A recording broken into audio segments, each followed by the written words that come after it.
Assalamualaikum warahmatullahi wabarakatuh. Izin memperkenalkan diri. Nama saya Fahri Reni Manaf dengan NPM 224-11109 dari kelas manajemen 22B. Di sini saya akan sedikit menjelaskan tentang prinsip-prinsip manajemen risiko.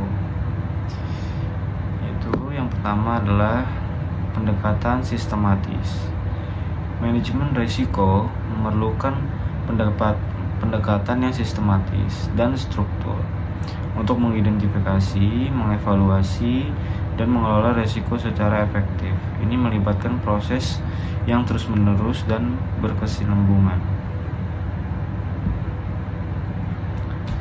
Yang kedua yaitu penetapan konteks, di mana sebelum memulai proses manajemen risiko, penting untuk memahami konteks organisasi, tujuan, dan batasan yang relevan.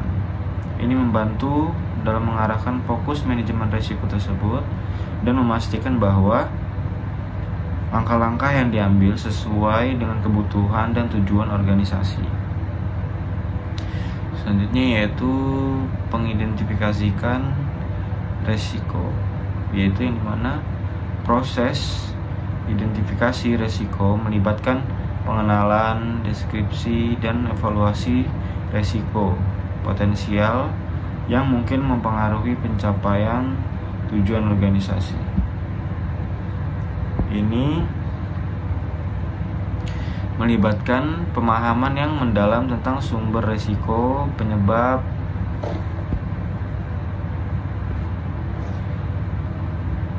dan dampaknya. Selanjutnya yaitu analisis risiko. Setelah risiko diidentifikasi, langkah selanjutnya adalah menganalisis risiko untuk memahami tingkat keparahan, kemungkinan terjadinya, dan dampaknya terhadap organisasi itu sendiri. Ini membantu dalam menetapkan prioritas dan mengarahkan sumber daya ke arah yang paling membutuhkan perlindungan. Selanjutnya yaitu evaluasi risiko. Evaluasi risiko melibatkan penilaian terhadap tingkat risiko yang ditemukan, apakah risiko tersebut dapat diterima, ditoleransi, atau harus dikurangi. Ini memungkinkan organisasi untuk membuat keputusan yang informasional dan rasional tentang tindakan yang diperlukan. Selanjutnya yaitu penanganan risiko. Langkah selanjutnya adalah pengembangan strategi dan tindakan untuk mengelola risiko yang teridentifikasi. Ini dapat meliput transfer risiko, mitigasi risiko, penerimaan risiko, dan penghindaran risiko, tergantung pada prioritas dan tujuan organisasi.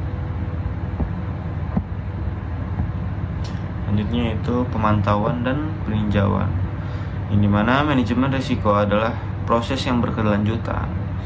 Oleh karena itu, penting untuk memantau dan meninjau risiko secara teratur. Ini memungkinkan organisasi untuk mengidentifikasi perubahan dalam lingkungan risiko dan merespon dengan tepat waktu. Selanjutnya yaitu komunikasi dan konsultasi.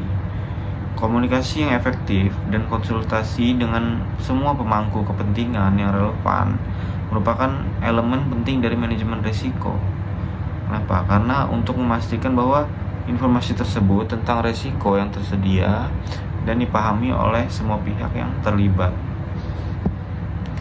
Selanjutnya yaitu keterlibatan pemangku kepentingan. Manajemen risiko memerlukan keterlibatan aktif dari semua pemangku kepentingan, termasuk manajemen tingkat atas, karyawan, pelanggan, dan pihak eksternal lainnya. Keterlibatan mereka membantu dalam mengidentifikasi, mengevaluasi, dan mengelola risiko secara komprehensif. Terakhir yaitu kontinuitas bisnis. Manajemen risiko juga harus mempertimbangkan rencana dan strategi untuk menjaga kontinuitas bisnis dalam menghadapi resiko yang tidak terduga atau krisis. Ini melibatkan pengembangan rencana darurat, pemulihan bisnis, dan pengujian secara berkala. Cukup sekian yang bisa saya sampaikan tentang prinsip-prinsip manajemen risiko. Saya akhiri, wassalamualaikum warahmatullahi wabarakatuh.